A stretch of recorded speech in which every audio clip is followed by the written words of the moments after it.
ورحمۃ اللہ وبرکاتہ تو فیاضی علیہ السلام فرمان رسالت مآب صلی اللہ علیہ وآلہ وسلم ہے کہ عالم بنو یا طالب علم بنو یا ان دونوں سے محبت کرنے والے بنو، چوتھی چیز کبھی بھی نہ بننا، نہیں تو ہلاک ہو جاؤ گے۔ شمسی، تبریزی، جعفری خاندان جنہوں نے فقہ جعفریہ کے نفاذ کے لیے بے بہا قربانیاں دیں، انہی قربانیوں میں سے ایک قربانی سید اسرائیل غازی جو کہ چشم و چراغ ہیں سید حسن کبیر الدین سرکار کے، ان کی ہے۔ سید اسرائیل غازی ایک ایسی ہستی تھے جو کہ انتہائی نفیس مزاج تھے۔ سرکار نے فقہ جعفریہ کے قیام کے لیے تقریباً 21 مدرسے قائم کیے۔ جب یہ موجودہ بلوچستان کا جو علاقہ ہے، پہلے یہ خراسان کہلاتا تھا۔ خراسان کچھ علاقہ افغانستان کا تھا، بلوچستان کا تھا اور ایران کا، اب تو باقی صرف ایران میں خراسان بچا ہوا ہے، جبکہ یہ پہلے ٹوٹل علاقہ خراسان کہلاتا تھا۔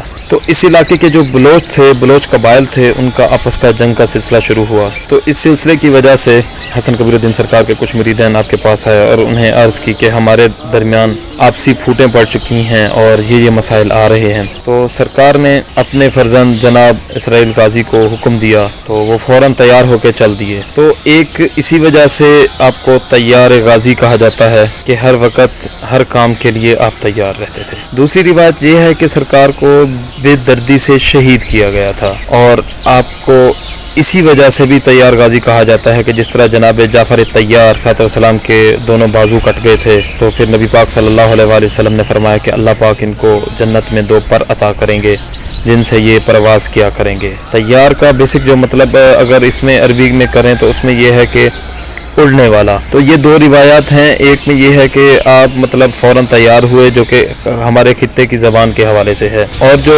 دوسرا اگر عربی لغت میں دیکھیں تو وہ یہ ہے کہ سرکار کو بے دردی سے شہید کیا گیا اور بازو کٹنے کی وجہ سے آپ کو تیار غازی کہا جاتا ہے۔ آپ سرکار نے 102 سال کی عمر پائی، اس دوران آپ نے 21 مدرسے قائم فرمائے۔ سرکار ہمیشہ ہی تحمل مزاج تھے، صبر کا دامن نہیں چھوڑتے تھے اور اپنی خاص حکمت عملی کے ذریعے انہی 16 قبائل جو کہ بلوچ قبائل تھے بلوچستان کے، ان کو آپس میں جوڑے رکھا۔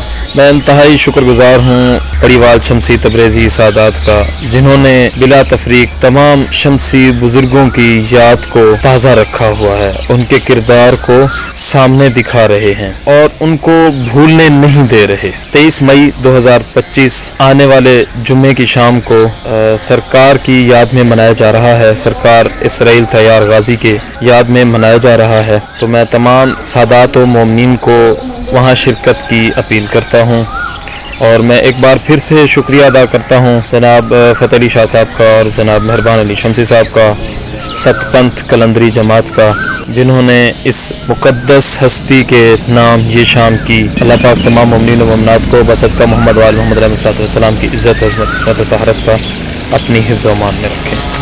40 قبائل کا پیر تو، تجھ میں صدر دی کا خون ہے، شاہ شمس کی تجھ میں ہے جلب، ست پنتھ کی پہچان ہے، میرے مولا میرے مولا، میرا پیر طیار غازی، شہنشاہ بلوچستان ہے۔